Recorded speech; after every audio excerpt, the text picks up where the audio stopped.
sant rek comme niñ ko gisee nii rek bu ñu xëyee nekk ci rek wax dëgg yàlla ginaar moom dafa xaw a sensible mais nag wax dëgg yàlla suñu liggéey la quoi. des fois ñu yar des fois ñu dem ci tool yi ramas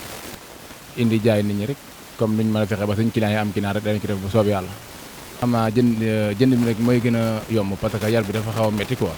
yar ginaar moom képp ku ci jéego nga xam nga ne yar ginaar daa métti moo tax daanaka boo bëggee boole njaay bee jar mi rek day xaw a métti quoi moo tax daanaka lu ci ëpp rek ramas dañuy gën a def. waaw xam nga rek liggéey moom boo ci nekkee moom daanaka am ci doo xam moom jërum ko ci xaar kenn kooku loo xam te ni des fois nag dana xaw a jafe tuuti quoi des fois moom dana xaw a jafe mais il faut que nga dugg àll bi ak lu métti métti da nga dugg àll bi ba am ko des fois ay mbambiloor sangalkam benteñe ay buxu ay Tivaouane Peulh APC moom daal moom noo ma def ba am ko da nga ko am ak fu mu mën a doon rek prix yi ça dépend ci ginaar bi rek am na 3000 3500 4000 ba 4500 ça dépend ci ginaar bi ni mu toll rek waaw wax dëgg yàlla ñu ci gis suñu bopp bu baax a baax a baax a baax wax dëgg yàlla saa moom wax dëgg yàlla ginaar moom bañ ci duggagut par rapport rek bañ ci duggee moom wax dëgg yàlla ñu ci gis suñu bopp bu baax a baax a baax a baax wax dëgg yàlla jafe-jafe yi moom daanaka métti parce que des fois say ginaar day dee affaire yooyu daanaka loolu mooy jafe-jafe bi rek comme ginaar yu dee affaire yi daanaka loolu moom des fois du ci bari quoi waaw client yi ñu ngi ñëw bu baax a baax a baax wax dëgg yàlla client yi moom macha allah client yi moom ñu ngi ñëw bu baax a baax dipermeuse moom lañu defaree ginaar yi quoi moom boo xoolee ci biir ay dents la am quoi mooy ginaar bi boo dugalee fee cin bi moom ngay utiliser pour mu mën a tourner ginaar bi ba nga mën koo utiliser quoi. ginaar yi tane na rek par rapport à kilo yi lañ lay jaayee prix bi quoi mais franchement bu dee ginaaru genre 1 kilo 2 kilo 500 gars yi dañ koy jaayee 3500 bu dee weesu na 2 kilos ñu ngi koy jaayee 4000 xaw na métti nag surtout yu 2 kilos yu ne amuñu choix. man la Omar Seck marché Zang Mbao ci njëgu nag bi waaw moom day ñëw jaay la nag bi exemple 500000 wala 600000 yow boo ko jaayee doo gis 500000. tey na saa yi ñu dem nañ ci gendarmerie ba tàyyi ñii dugg nañ fii ñii dem nañ fi coow am na fi maintenant bu ko si amul comparaison su boobaa xam nga du la mën a muñal yenn muñali daal. waaw ñun ñu ñuy jaayee 3500 ñun ñu détaillé 4000. yenn saa yi da ngay ñëw fi sax gis client yoo xamante ne nii yenn saa yi dañu bëgg a yàpp seen loxo du demee noonu xam nga ñun tamit mënuñu dara bu la xoolee rek dinañ xam yow yaa quelque chose après ñu ñëw ñu defal la li nga bëgg te yàlla tax nga xam ne ni boo lëgee tam boo ñëwee rek fay. message bi may lancé mooy lii nii ci état bi la war a njëkkee ñu wàññil ñu yàbbi tuuti ñu mën a jaay nit ñi parce que dëkk bi metti na te neexul te instant bi dañu xaalis amul loolu moo tax. man la Omar Sow président Jeunesse Fora. nag yi li si ëpp Mali lay jugee donc soo xoolee Sénégal bëriwul ay nag donc nag yi suñu jugee Mali suñu wàccee fii nii dañuy seer donc da ngay jënd benn nag 500000 soo ko rayee ay 450000 ngay gis donc nag soo rayee 10 nag di perte 50000 su yàggee 500000 lay doon. mooy ko nañ bàyyi jaay nag yu jigéen yi parce que mënuñu ñëw parce que Sénégal il faut ñu changer nu ñuy sàmmee seen nag yi parce que soo xoolee Maliens yi ñoom duñ jaay seen nag yu jigéen yi ay nag yu góor kese la ñuy jaay mais Sénégal da ngay sàmm sa nag ba pare jël nag yu jigéen yi jaay léegi nag soo jaayee liiri jur moom yaakaar naa ni doo amay nag comme donc il faut ñu bàyyi jaay xari jigéen yi ak nag yu jigéen yi jéem a topp nag yu góor yi wala xari góor yi di leen jaay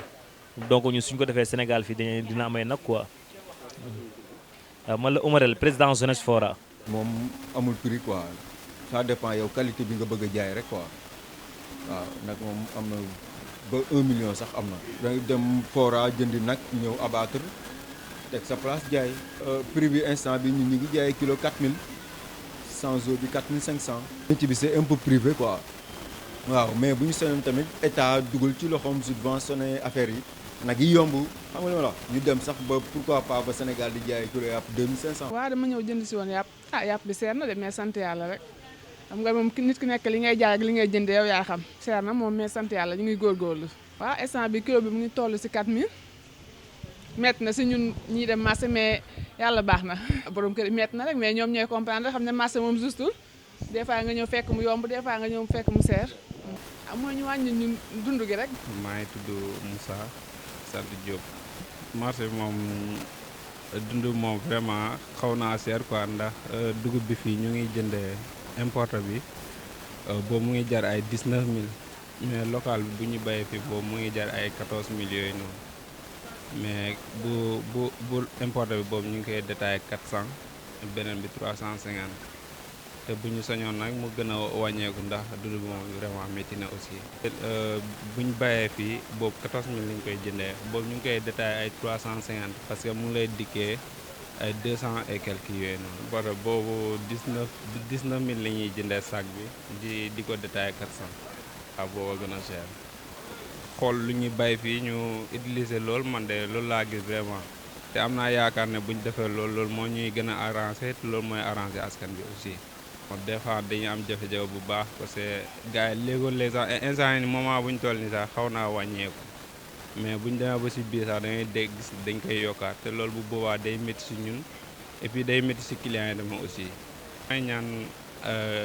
nguur bi ñu taxaw si loolu tamit aussi. parce que ñun ñuy jaay fii xam nañ lu nekk ci marché bi xam nañ lu nekk ci dëkk bi bu ñu ci taxawoo daal ñu jàppale askan bi gën a wàññi dund bi wàññi dugub bi parce que moom la ñuy bay fi moom la ñu am man mii Saalum laa dëkk damay bay aussi kon bëgg naa tamit ñu taxaw ci côté boobu noonu ku wàññi dugub bi ak yeneen tamit. man la Bara Thiam. de moom screen yi sax bagage yi screen am na ren lu ci yomb ren na ren kii aussi de tax bi am nañu jaayee bu dee ñun dugub bi ñu béyee fii comme Saloum